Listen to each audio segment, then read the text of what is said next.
فاعوذ باللہ من الشیطان الرجیم بسم اللہ الرحمن الرحیم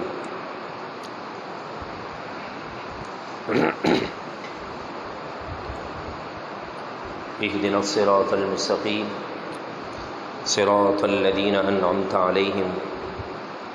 غیر المغضوب علیہم ولا الضالین ان اللہ وملائکتہ یصلون علی النبی یا ایہا الذین آمنوا صلوا علیہ وسلموا تسلیما اللہم صل علی سیدنا ومولانا محمد معدن الجود والکرم وآلہ وصحبہ وبارک وسلم والحبیب الذی ترجى شفاعته لكل حول من الأهوال مقتحم یا من یشفع عند حضرت طه اشفع لنا یا اوجہ الشفعاء نظرت الى بلاد اللہ جمعا کخردلۃ علی حکم اتصالی مولاي صلی وسلم دائما ابدا علی حبیبک خیر الخلق کلہم۔ خالق کائنات کا بے حد کرم ہے اور اسی کے فضل سے الحمدللہ آج جمعۃ المبارک 23 صفر المظفر اور اکتوبر کی آج پہلی تاریخ ہے۔ رب العالمین آنے والے پیارے ولادت مصطفیٰ کے مہینے کی پر نور ساعتیں ہمیں دیکھنا نصیب فرمائیں اور پہلے سے بڑھ کر اپنے نبی سے محبت اور عشق کے انداز میں حضور کی ولادت کی خوشی میں خوش ہونے کی سعادت نصیب فرمائیں۔ تقریباً پچھلے 7 ماہ سے زیادہ پیارے آقا علیہ الصلاۃ والسلام کی سیرت ہم سماعت کر رہے ہیں اور بیچ میں کوئی ایسا عنوان آ جاتا، کوئی ایسا ایونٹ آ جاتا، کوئی اسلامی تہوار آتا تو جمعۃ المبارک کی ان نشستوں میں ہم اس کے متعلق بھی کچھ باتیں سماعت کرتے رہے۔ دعا ہے اللہ تعالیٰ ساری رحمتیں اور برکتیں اپنے محبوب کے صدقے سے ہمیں عطا فرمائے۔ حضور علیہ الصلاۃ والسلام کی سیرت کا عنوان ہم دوسری سنہ ہجری تک پہنچ چکے ہیں اور دوسری سنہ ہجری کے ابتدا میں قبلے کی تبدیلی کا سب سے پہلا واقعہ ہوا کہ حضور علیہ الصلاۃ والسلام کی یہ خواہش تھی کہ میری امت کے لیے قبلے کا رخ، عبادت کا رخ وہ خانہ کعبہ کو بنا دیا جائے، تو اللہ تعالیٰ نے آپ کی مرضی کے مطابق امت کو قبلے کی طرف رخ کر کے عبادت کرنے کی اجازت عطا فرما دی۔ پھر اس کے بعد سب سے اہم جو دوسری ہجری کے اندر واقعات ہوئے تو دوسری ہجری سے لے کر رسول اللہ صلی اللہ علیہ وسلم کے ظاہری پردہ فرمان جانے کے آخری دن تک غزوات اور سرایا، یعنی جسے ہم آسان اردو میں سمجھیں تو وہ جہاد ہے، جہاد فی سبیل اللہ، اللہ تبارک و تعالیٰ کی راہ میں جہاد کرنا اور اسلام کو جہاں اخلاق سے رسول اللہ نے پھیلایا وہیں اخلاق کا ایک حصہ تلوار کو اٹھانا ہے۔ اس جہاد کے ذریعے سے اسلام کی تعلیمات کو بھی عام کیا گیا اور جہاد کا مقصد اعلاء کلمۃ الحق ہے، یعنی اللہ کے کلمے، اللہ کے دین کو سارے دینوں پر بلند کرنا، یہ سب سے پہلا جہاد کا مقصد ہے۔ دوسری سنہ ہجری کے اندر غزوات اور سرایا کی ابتدا ہوئی۔ غزوہ کہتے ہیں اس جہاد کے لشکر کو کہ جس میں رسول اللہ صلی اللہ علیہ وسلم خود تشریف فرما ہو، آپ نے صحابہ کو بھیجا اور ان کی امامت اور لیڈرنگ میرے محبوب خود کر رہے ہوں تو اسے عربی کے اندر غزوہ کہا جاتا ہے، غزوہ۔ اور سرایا اس جہاد کے گروہ کو کہا جاتا ہے، مجاہدین کی اس جماعت کو کہا جاتا ہے کہ جس میں رسول اللہ نے مدینہ منورہ میں ہی صحابہ کو ترتیب اور صحابہ کو جہاد کے معاملات سکھائے اور کہا کہ جاؤ میری طرف سے تم وہاں جا کر جہاد کرو اور انہیں دین پہنچاؤ، یعنی جس میں حضور خود موجود رہے جس جہاد میں اسے غزوہ کہا جاتا ہے، اور جس میں صحابہ کو اپنی موجودگی میں بھیج دیں تو اسے سرایہ کہا جاتا ہے۔ غزوات کی تعداد 27 ہے، یعنی غزوات کی تعداد 23 ہے، جس میں سے 9 کے اندر قتال یعنی تلواریں اٹھائی گئیں، اور جبکہ سرایہ کی تعداد کے اندر بعض لوگوں نے اختلاف کیا ہے، بعض نے کچھ کہا بعض نے کچھ کہا۔ تو غزوہ جو ہے وہ بدر بھی ہے، احد بھی ہے، خندق بھی ہے، خیبر بھی ہے، قریظہ بھی ہے، فتح مکہ کو بھی غزوہ کہا جاتا ہے، حنین کو بھی غزوہ کہا جاتا ہے، طائف، اور اس کے علاوہ کچھ اور ہیں جس کے اندر رسول اللہ نے خود صحابہ کرام علیہم رضوان کے ساتھ جہاد فی سبیل اللہ میں گئے تھے۔ اور سرایہ کی تعداد 47 بتائی جاتی ہے کہ جس میں رسول اللہ نے کہیں 10 کہیں 20 کہیں 30 اور کہیں کچھ جیسا علاقہ ہوتا ویسے صحابہ کرام علیہم رضوان کی تعداد کو میرے محبوب بھیج دیتے تھے، وہ وہاں انہیں دین سمجھاتے، دین کی بات کو عمل کرتے، دین کی بات کو پہچان لیتے، ایمان لے آتے تو ٹھیک، ورنہ پھر ان سے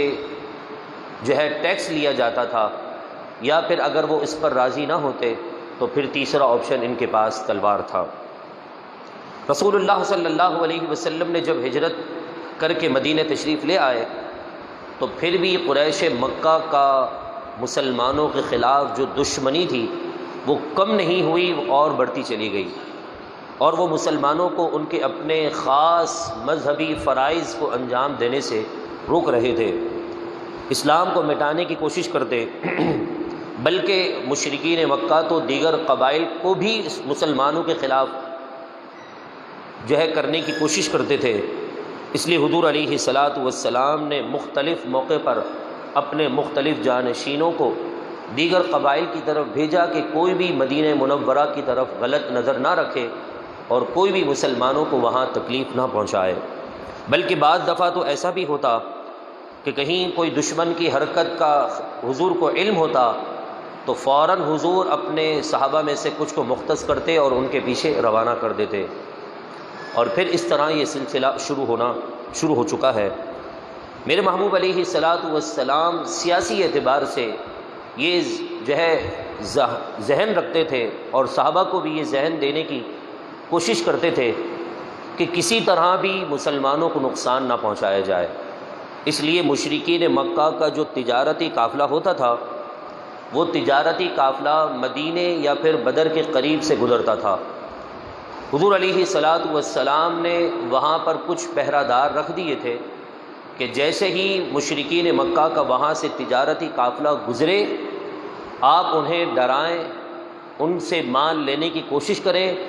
جب ان کا مال کا کچھ حصہ ہمارے پاس آ جائے گا تو پھر وہ مشرکین مکہ مسلمانوں کو تکلیف نہیں دیں گے۔ اس غرض سے ایک مرتبہ حضرت سعد بن معاذ رضی اللہ تعالی عنہ نے ہجرت کے بعد خانہ کعبہ کے قریب ابو جہل سے یہ بات کہی تھی کہ اگر تم ہمیں طواف کعبہ سے روکو گے، حج اور عمرہ کرنے کی ادائیگی سے منع کرو گے تو یاد رکھنا تمہارا لشکر ہمارے قریب سے گزرتا ہے،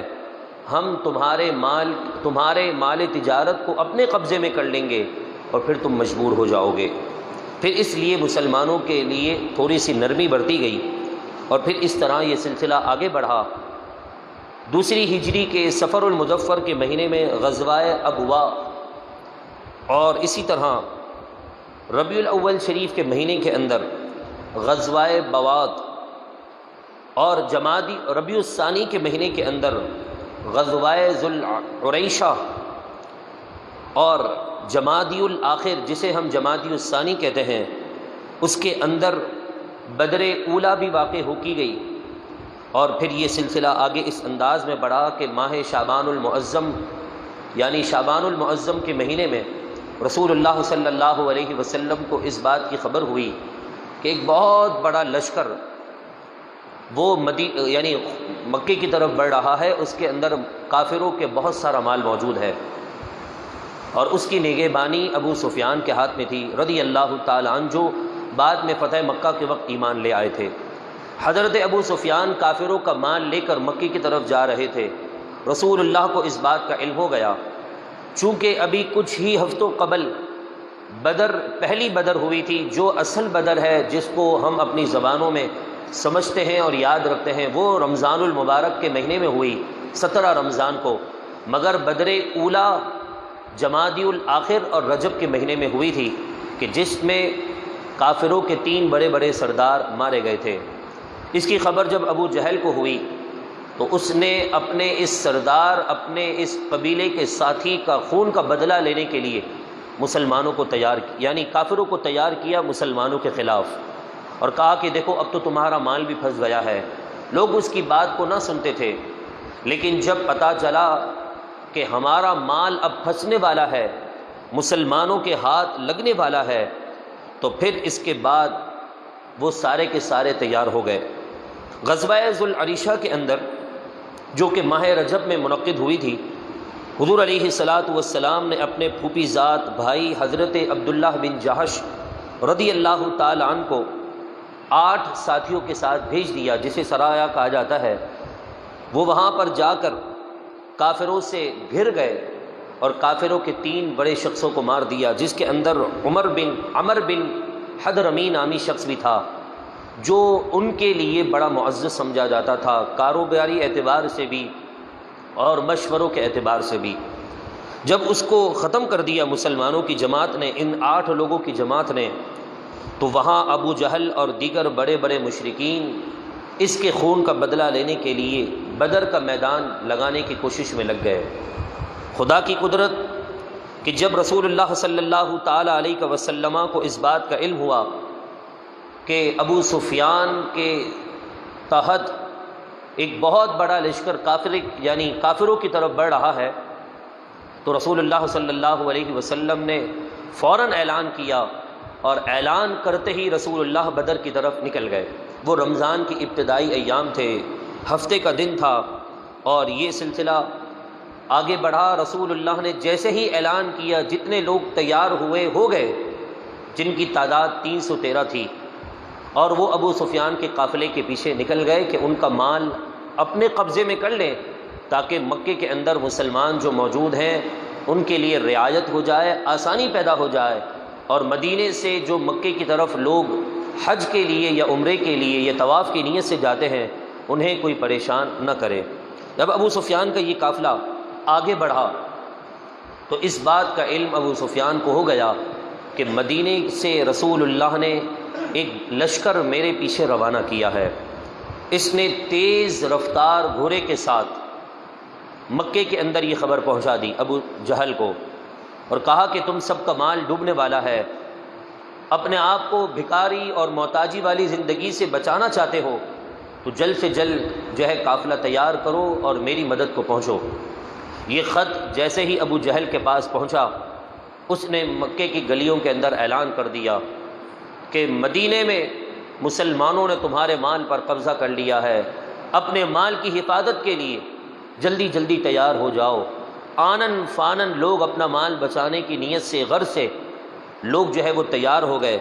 جن کی تعداد 1000 سے اوپر بتائی جاتی ہے۔ وہ جب تیار ہو گئے تو حضرت ابو سفیان رضی اللہ تعالی عنہ نے ایک نئے انداز میں بدر کے راستے سے آتے آتے لمبا سفر اختیار کر لیا، اور وہ ساحل سمندر سے ہوتے ہوئے خیر و عافیت کے ساتھ مکے کی طرف نکل گئے۔ اور صحابہ کرام علیہم رضوان چونکہ بدر کی طرف بڑھے تھے تو وہ وہاں اس کا انتظار کرنے لگے۔ حضرت ابو سفیان نے پھر اعلان ایک خط کے ذریعے سے ابو جہل تک یہ پیغام پہنچا دیا کہ میں خیر و عافیت سے نکل گیا ہوں، تم سب کا مال بچ گیا ہے۔ ابو جہل نے یہ خوشخبری اپنے لوگوں کو سنا دی تو بعض نے کہا لڑنے کی کیا ضرورت ہے، ہم تو مال کے لیے نکلے تھے، تو لہذا ہمارا مال بچ گیا ہے، ہم واپس مکے کی طرف نکل جاتے ہیں، وہی اپنی زندگی شروع کر دیتے ہیں۔ لیکن ابو جہل چونکہ ایک تقریر کرتا تھا، لوگوں کے جذبات سے کھیلنے والا انسان تھا، تو ابو جہل نے ایسا کیا کہ لوگوں کو پھر ابھارنے کی کوشش کی، موٹیویٹ کیا کہ دیکھو اب تم آ ہی گئے ہو تو اب مسلمانوں کا کام تمام کر دو۔ وہاں پر اس نے ایک زوردار تقریر گرستی کی جس سے وہاں کے لوگوں کا جو خون جوش مارنے لگا، کچھ واپس پلٹ گئے اور اکثر کی تعداد وہیں رک گئی، اور بھی اس نے قافلے بلا لیے۔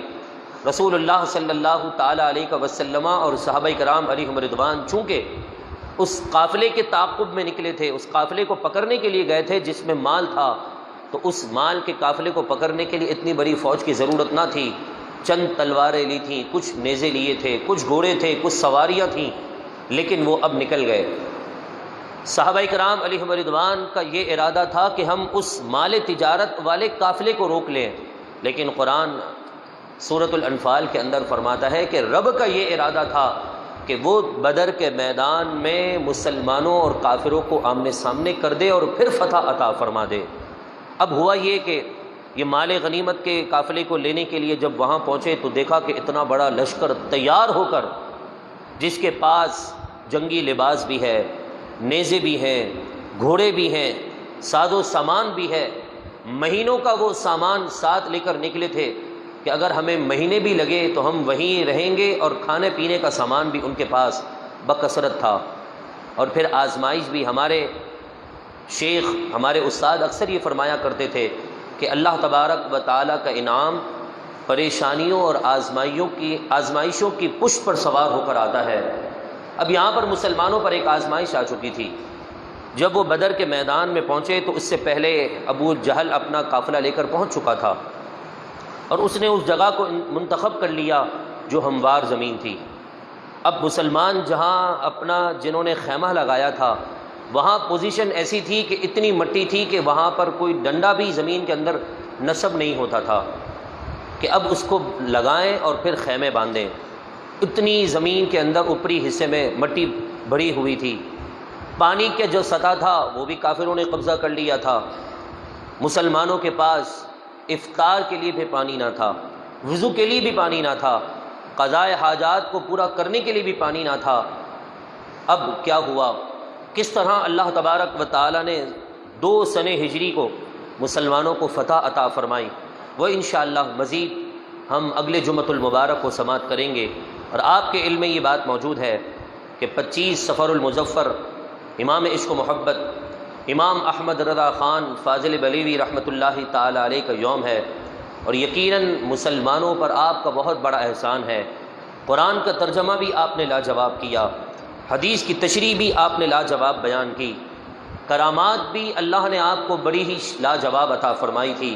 اور عشق کا سمندر تو آپ اس انداز میں بیان کرتے، شعر ہو کہ کوئی تحریر ہو، ترجمہ ہو کہ تفسیر ہو، حدیث ہو کہ اصول حدیث ہو، فقہ ہو کہ کوئی اور عنوان ہو، الغرض آپ نے ہر عنوان میں سب سے پہلے جس چیز کو مقدم رکھا وہ رسول اللہ کی محبت اور رسول اللہ کا عشق تھا۔ یہاں تک کہ ایک ستاروں کا علم رکھنے والا شخص آپ کے پاس آیا اور کہنے لگا کہ حضرت بتائیے آپ کا علم کیا کہتا ہے، بارش کب ہوگی؟ تو اعلیٰ حضرت نے فرمایا جب میرا رب چاہے، اس کے حبیب چاہیں، بارش ہو جائے گی۔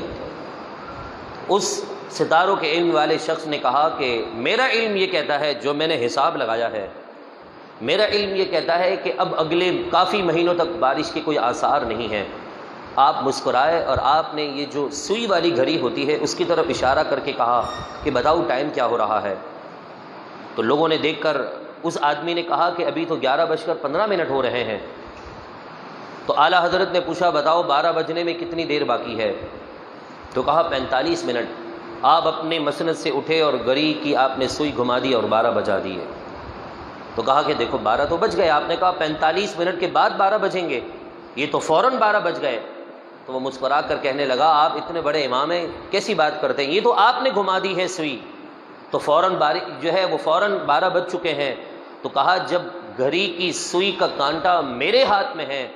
میں جب چاہوں 12 بجا دوں، جب چاہوں 11 بجا دوں، تو تمہارا علم جو بھی کہتا رہے، میرا رب چاہے تو اسی لمحے بارش ہو سکتی ہے۔ یہ کہنا تھا، گفتگو چل ہی رہی تھی، بظاہر کوئی آثار نہ تھے، عین اسی لمحے بادلوں کا ایک جھرمٹ آتا ہے اور رسول اللہ کے ان غلاموں پر رحمت کی بارش برسا کر وہ چلا جاتا ہے۔ تو یہ اللہ تبارک و تعالیٰ نے میرے امام کو شان عطا فرمائی تھی۔ امام سے پوچھا کہ آپ کو کون دیتا ہے؟ تو آپ نے فرمایا کون دیتا ہے کیا کہتے ہو؟ کیا دیتا ہے، کیا پوچھتے ہو؟ بس دینے والی ذات میرے محبوب کی ہے، وہ ہمیشہ دیتے ہیں، اللہ انہیں عطا کرتا ہے، وہ ہمیں عطا فرماتے ہیں۔ تو انشاءاللہ العزیز ہماری اسی مسجد میں اس امام اہل سنت کا عرس کا ایک عظیم الشان کانفرنس کا اہتمام ہے، جس کا عنوان امام احمد رضا کانفرنس، کل بروز ہفتہ بعد نماز عشاء فوراً، جس میں زیر صدارت علامہ سید حامد شاہ مشہدی صاحب اور خصوصی درس قرآن پاک میرے استاد محترم شیخ القرآن والحدیث شیخ الاسلام حضرت علامہ مولانا مفتی محمد آصف عبداللہ قادری صاحب اور اس علاقے کی عظیم روحانی شخصیت خصوصی طور پر تشریف لائیں گے۔ میری مراد سید الحاج پیر طریقت سید اطہر علی ہاشمی شاہ صاحب رحمۃ اللہ دامت برکاتہم العالیہ، تو آپ سے گزارش ہے کہ آپ